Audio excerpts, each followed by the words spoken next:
Assalamualaikum warahmatullahi wabarakatuh. Kami dari kelompok 7 akan mempresentasikan mengenai maksim kesopanan Leach, yang mana kami beranggotakan yang pertama saya Muhammad Ridho, yang kedua Diki Yohanes Aritonang, yang ketiga Tari Sri Rezeki, dan yang keempat Linda. Langsung saja untuk materi pertama, saya yang akan menjelaskan mengenai pengertian dari prinsip kesopanan. Kemudian untuk selanjutnya ada pengertian maksim. Maksim merupakan kaidah kebahasaan di dalam interaksi lingual. Kaidah-kaidah yang mengatur tindakannya, penggunaan bahasanya, dan interpretasinya terhadap tindakan dan ucapan lawan tuturnya. Selain itu, maksim juga disebut sebagai bentuk pragmatik berdasarkan prinsip kerjasama dan prinsip kesopanan. Maksim-maksim tersebut menganjurkan agar kita mengungkapkan keyakinan-keyakinan dengan sopan dan menghindari ujaran yang tidak sopan. Pengertian dari prinsip kesopanan. Kesopanan adalah salah satu aspek yang dibahas di dalam pragmatik.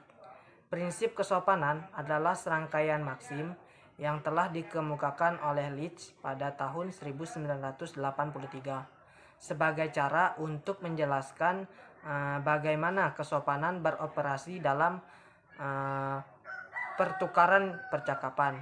Kemudian Leach juga mengklasifikasikan prinsip kesopanan ke dalam 6 maksim, yaitu maksim kebijaksanaan, maksim kedermawanan, maksim pujian, maksim kerendahan hati, maksim kesepakatan, dan maksim simpati. Kemudian untuk selanjutnya ada pengertian maksim. Maksim merupakan kaidah kebahasaan di dalam interaksi lingual. Kaidah-kaidah yang mengatur tindakannya, penggunaan bahasanya, dan interpretasinya terhadap tindakan dan ucapan lawan tuturnya. Selain itu, maksim juga disebut sebagai bentuk pragmatik berdasarkan prinsip kerjasama dan prinsip kesopanan. Maksim-maksim tersebut menganjurkan agar kita mengungkapkan keyakinan-keyakinan dengan sopan dan menghindari ujaran yang tidak sopan. Prinsip kesopanan Leach. Leach pada tahun 1983 menjelaskan atau mendefinisikan kesopanan sebagai jenis perilaku yang memungkinkan para peserta untuk terlibat dalam interaksi sosial dalam suasana harmonis yang relatif. Kesopanan mengurangi dampak yang tidak sopan dalam interaksi sosial. Orang cenderung melebih-lebihkan dampak sopan, sementara dampak tidak sopan cenderung diminimalkan. Leach juga membagi prinsip kesopanan menjadi 6 maksim, yaitu yang pertama maksim kebijaksanaan.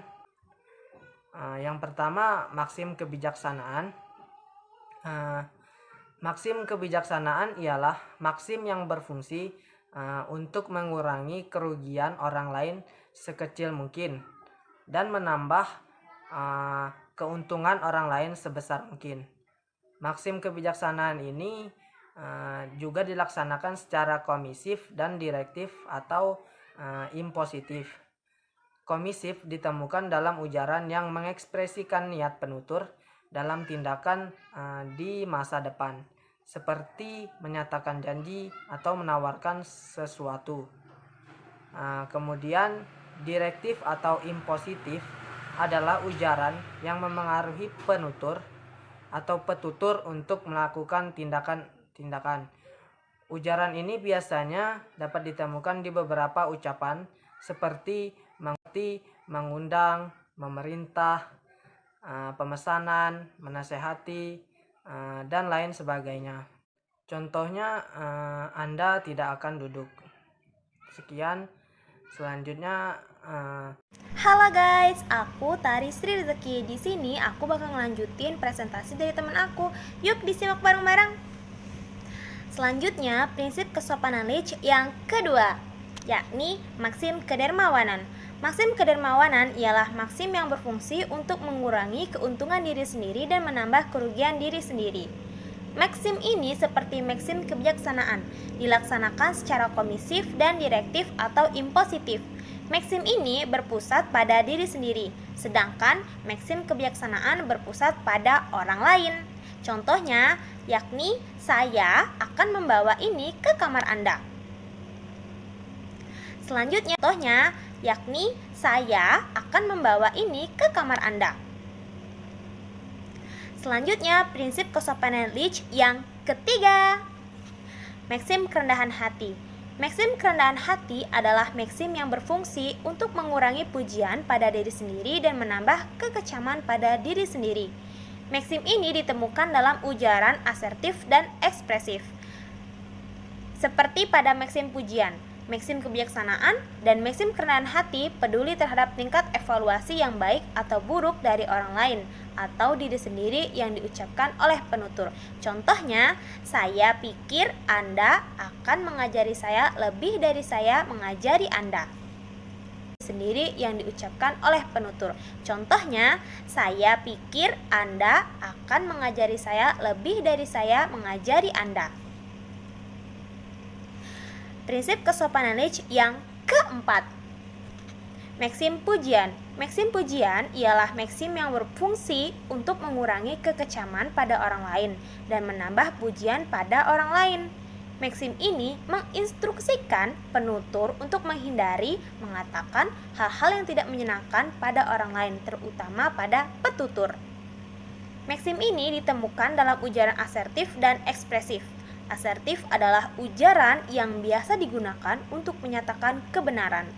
Ujaran ini biasanya dapat ditemukan jika seseorang asertif adalah ujaran yang biasa digunakan untuk menyatakan kebenaran.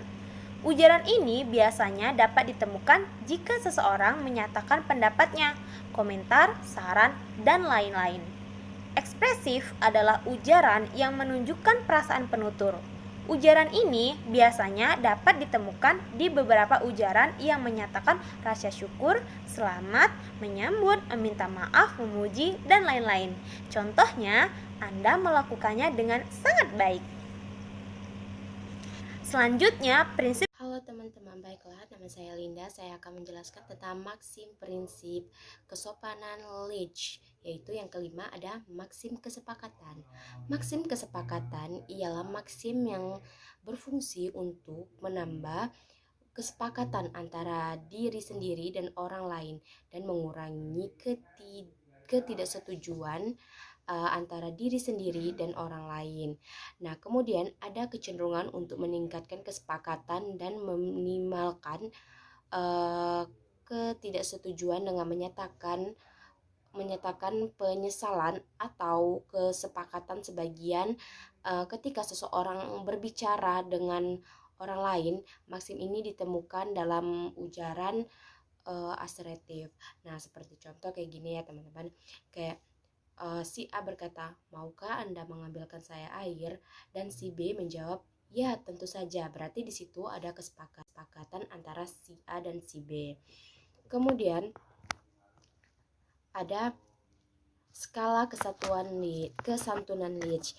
Nah, di dalam skala kesantunan Leach ini, dia itu didapatkan pada model kesantunan Leach pada tahun 1983. Setiap maksim interpersonal itu dapat dimanfaatkan untuk menentukan peringkat kesantunan sebuah tuturan. Mungkin berikut adalah skala kesantunan yang disampaikan Leach. Mungkin akan dijelaskan teman saya. Dadah. Baiklah, di sini saya akan menjelaskan mengenai 5 aspek dalam skala kesantunan, yaitu ada 5. Yang pertama ada cost benefit scale atau skala kerugian dan keuntungan. Yang kedua ada optionality scale atau skala pilihan. Dan yang ketiga ada indirectness scale atau skala ketidaklangsungan. Kemudian authority scale atau skala keotoritasan. Dan yang terakhir adalah social distance scale atau skala jarak sosial.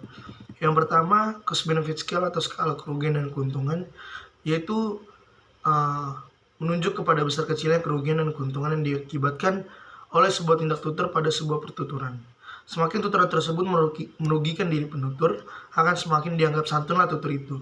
Demikian sebaliknya, semakin tuturan itu menguntungkan diri penutur, akan semakin dianggap tidak santunlah tuturan itu. Kemudian yang kedua ada optionality scale atau skala pilihan, yaitu menunjuk kepada banyak atau sedikitnya pilihan yang disampaikan oleh si penutur kepada mitra tutur. Yaitu maknanya seperti semakin pertuturan itu memungkinkan penutur atau mitra tutur menentukan pilihan yang banyak dan leluasa, akan dianggap semakin santunlah tutur itu. Sebaliknya, apabila pertuturan itu sama sekali tidak memberikan kemungkinan memilih bagi si penutur dan mitra tutur, tuturan tersebut akan dianggap tidak santun. Kemudian yang ketiga ada indirectness scale atau skala ketidaklangsungan, yaitu menunjuk kepada peringkat langsung atau tidak langsungnya maksud sebuah tuturan. Semakin tuturan itu bersifat langsung, akan dianggap semakin santun lagi tuturan itu. Sebaliknya, semakin tidak langsung maksud sebuah tuturan, akan dianggap semakin santun tuturan itu. Kemudian ada authority scale atau skala keotoritasan yang menunjuk kepada hubungan status sosial antara penutur dan mitra tutur yang terlibat dalam pertuturan.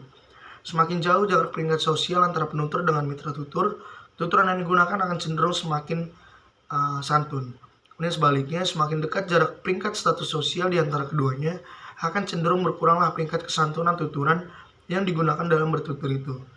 Kemudian yang kelima adalah social distance scale atau skala jarak sosial yang menunjuk kepada peringkat hubungan sosial antara penutur dan mitra tutur. Yaitu ada kecenderungan bahwa semakin dekat jarak peringkat sosial di antara keduanya, akan semakin kurang santunlah tuturan itu. Demikian sebaliknya, semakin jauh jarak peringkat sosial antara penutur dan mitra tutur, akan semakin santunlah tuturan yang digunakan itu. Sekian dari kelompok kami mengenai presentasi kami pada hari ini. Kurang lebih yang mohon dimaafkan. Wassalamualaikum warahmatullahi wabarakatuh.